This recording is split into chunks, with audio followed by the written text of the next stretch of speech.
So what is the TLC? Do you want to know what it is? I think the term was originally coined by Sibylla King. We're in a very interesting discussion in this little corner of the internet, and I'm thrilled to be included in it. Sibylla was instrumental in the foundation of this space, especially in conjunction with Karen Wong and Mary Cohen. And unfortunately, I never got to meet Mary before her passing. But I'm getting ahead of myself. Nowadays, when we use the term TLC, we are typically referring to a collection of channels that we have come to know and love as the flotilla. It's a lot. It's a lot. So perhaps what will be most helpful is if we go back where it all began.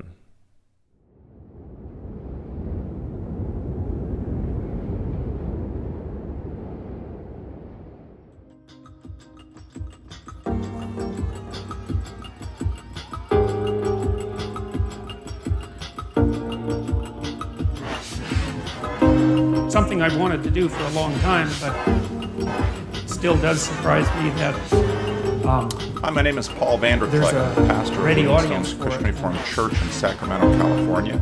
And I want to do a little video on Jordan Peterson. Hi, this is Paul, and this is an experiment.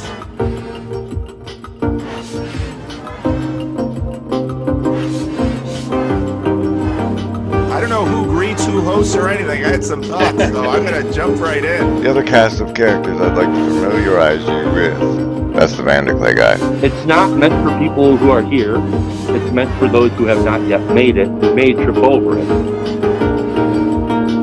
Hello. This is the intro. Welcome to the Underneath live stream. Gail Zeldin. Love you. Jump in here. Hi everyone, it's Christian here. For a while I was done with the whole Christian thing. There's some woo in there. Okay, yes. People sort of stay there to chat. The ordering principle of the universe is the God-man that humbles himself unto death.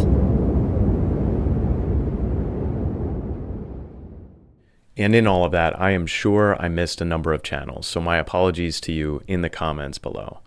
And the TLC, at its heart, it's a social network, and not in the conventional sense of social network simply being a platform where people interact online. I mean a social network where people are actually connected to each other socially and care about each other. And as with any social network, there's an inner core, there's the people that are really close-knit, and then as you move to the outskirts, it becomes more and more diffuse. And this has also tended to happen over time. What happens is the channels slowly but steadily kind of move apart, but new ones come in to fill the space. I think this is a deeper truth more than just social connections. It's like after the Big Bang, stars drift apart, form into galaxies, galaxies drift apart, form into star clusters. But what is the TLC all about? Maybe it's like Seinfeld. It's a show about nothing. And as far as I'm concerned, that's just a lovely veil to conceal the fact that there's nothing going on in here. Is everything all right in here? Yes, Nanny. But the reason that veil is so effective is because what defines the corner is anathema to YouTube at large. Participation, relational knowing. There's so many different levels of this thing. This started with PVK and then the randos, and YouTube is the main platform, although that moves. So people who watch and who comment either after the video's done or live, the realization in the TLC of your own understanding that what this was about was making friends. It was implicit. I don't know that we explicitly knew it. And there are levels to it. The primary distinguishing characteristic of the TLC that differentiates it from any other online social body is that we place the person, the relationship, above the idea. And because we place persons above ideas, ironically, that's what allows a broader and wider range of ideas to be conveyed and explored than any other space or non-space that I've ever been part of or have ever seen. And it's simply because we trust one another. And one characteristic of this space that I think may be unique, truly unique to today, I know there's nothing under the sun, but I think this is pretty unique, is that more so than at any other time in history, the expert class of today might have a weaker grasp of underlying reality, especially social reality, the facts on the ground. You're out of touch. I'm out of time. Compared to a strong interpersonal network of diffuse individuals. And in and around this space, we have a nice balance of those who believe that the TLC doesn't exist. Grab yourself a nice hot cup of Tilo's tea. Tilo's tea. It's not a thing.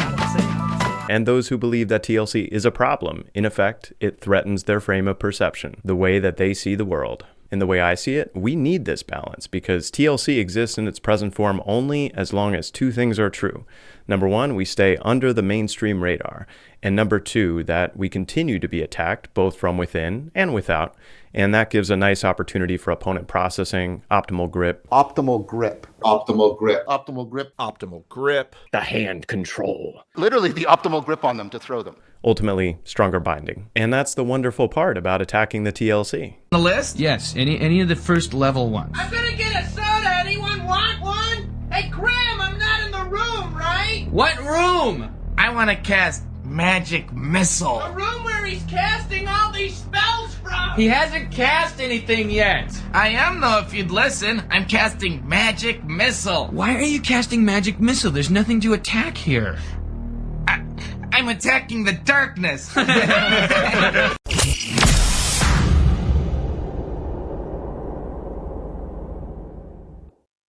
And at the end of the day, Chad would ask, which day is that? Well, at the end of every day, I think we're really just a band of faith-filled dorks aiming for a sustainable future. Because we recognize that there is something good and true and beautiful and sustainable about our tradition, our culture, something that we inherited. And we want to pass that down sustainably to the next generation. And yet we recognize that we're in a time of unprecedented technological uncertainty and sociological change. And we know, I know this deeply, individually, that I do not have all the answers. And I think that's something that really binds us together, that together we feel like we got a fighting shot at making it through together. The promise of modernity was that we could engineer our way out of material suffering and even danger. And as that hope begins to fade, I see coping mechanisms continue to rise. Many turn to a therapist or medication. The ultra-wealthy continue to isolate themselves further and further away from the common man. Others unplug from the internet completely, except to do interviews, of course. And still others turn back to faith. And certainly, that's a good thing. And it's becoming increasingly necessary. Chad had this phrase, stand by the door.